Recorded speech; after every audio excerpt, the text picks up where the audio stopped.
अपने दूल्हा से कहत बा का कहती है ये भैया? कहा ई खेती बाड़ी के काम हमरे बस के ना हो। काहे ना बस के बा ये भैया? 2-4-6 आदमी लगाएगा अपन गेहूं सेहूं कटवाएला। अरे आदमी ना मिले तो तनी बोला ले जा, अशरफ के अरविंद के बोला ले जाओ। तो का कहले का कहती है? टनिया ना होगा टनिया ना पिया हमसे ना होई है का टनिया ना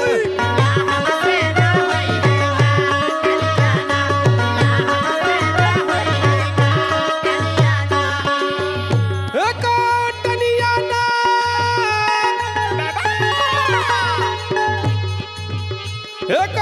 टनिया ना पिया हमसे ना होई है का टनिया ना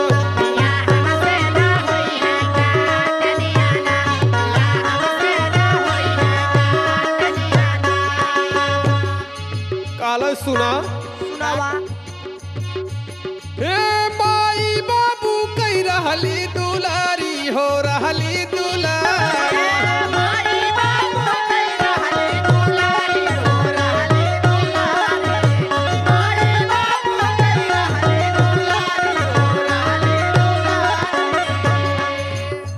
कहले अपने माई बाबू के बहुत दुलारी रहली। अच्छा। और तोहरे घरे जब से आई तब से तू हमार कौनो इज्जत ना करत हुआ।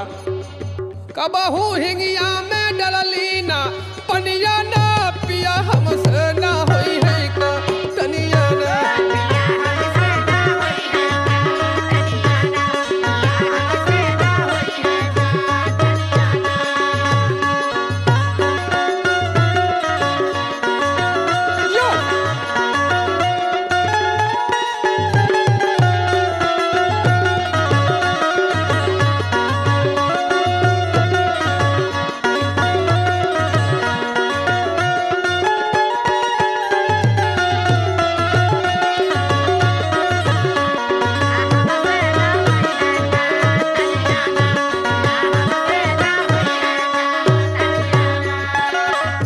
काहे नैहरे में कबो खेत खरिहानी हम ना गईली।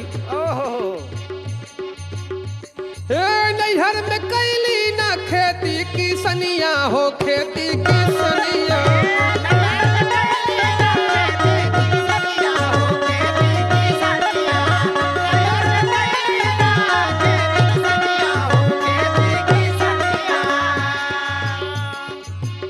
हे मोरे मने नहीं भावे ना भावेला हो सखी। मोरे मने भावे न की सनिया ना पिया हमसे ना होई है का टनिया ना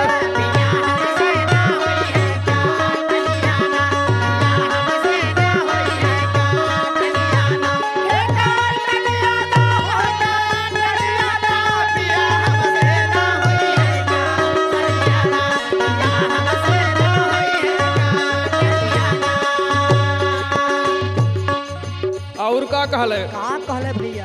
हे ज्यादा जी ना डपटा नहीं हरा चली जई